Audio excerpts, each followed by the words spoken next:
decade from 1970 to 1979 was impressive to say the least. Through this video, we will look at the impact of this decade on the United States. To understand this, we should start by discussing the impact of the Vietnam War. The majority of the war was waged in the 1960s, but was wrapped up in the early 70s.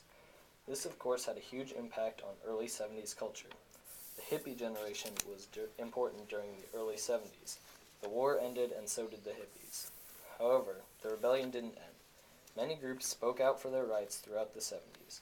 Among them were African Americans, women, the disabled, Native Americans, and Mexican Americans.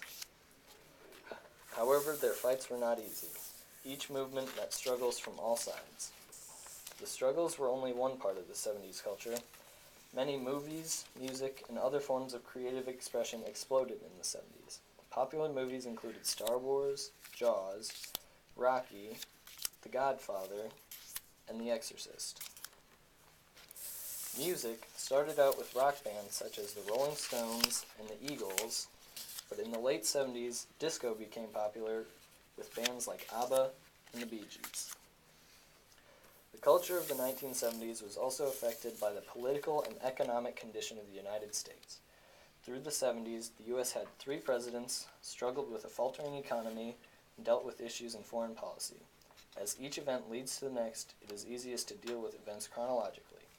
Richard Nixon was the president from 1968 until 1974. Nixon got support from the silent majority, or group of Americans that weren't speaking out. In the U.S., Nixon tried to reverse previously liberal policies. He was met with struggles due to a largely liberal Congress. Most of his bills dealt with the economy, which was slow due to U.S. dependence on foreign oil. To deal with the economy, Nixon's solution was to impose wage and price controls. This strategy slowed inflation, but when Nixon eased control, it went back up. Where Nixon met greater success was in foreign policy. He and his security advisor, Henry Kissinger, focused on foreign policy and easing tensions of the Cold War. They used a method known as realpolitik that put foreign interests first. He visited both China and Russia during his first term. Nixon was reelected for a second term in 1972. However, the Watergate scandal marred his election. After further investigation, it was found he had coordinated an operation to spy on the Democratic Party, as well as many other acts to ensure his reelection. After this was revealed, Nixon stepped down halfway through his second term in 1974. This causes Vice President Gerald Ford to take over.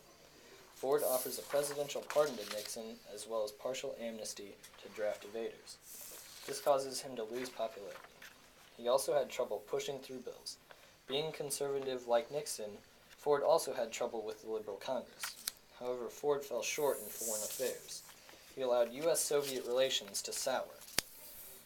Then, there was a mix-up on the USS Mayaguez, where Ford sent in troops to rescue the captured ship. Many people saw this as rushed. It was therefore no surprise when Ford was not reelected. He lost to Georgia Senator Jimmy Carter. Carter was a Democrat who began by fully pardoning draft evaders. However, like all of the 70s presidents, he had to try to fix the economy. Carter asked for voluntary wage cuts and price controls. However, this just caused a rise in unemployment. Part of the poor economy was a reliance on foreign oil. Carter created the Department of Energy, and many people implemented energy-saving measures. Carter also had a different policy in foreign affairs. He used a system of morals to both give the Panama Canal back to Panama, as well as assist developing countries sort out their issues. One of his greatest successes was assisting with the Camp David Accords. He helped Israel and Egypt make peace after a long war. However, Carter faltered during the Iran hostage crisis.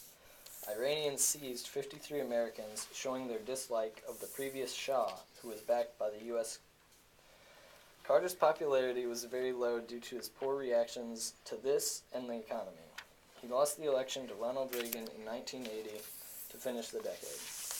Though the decade was full of ups and downs, the 1970s was jam-packed with events that forever changed the face of America.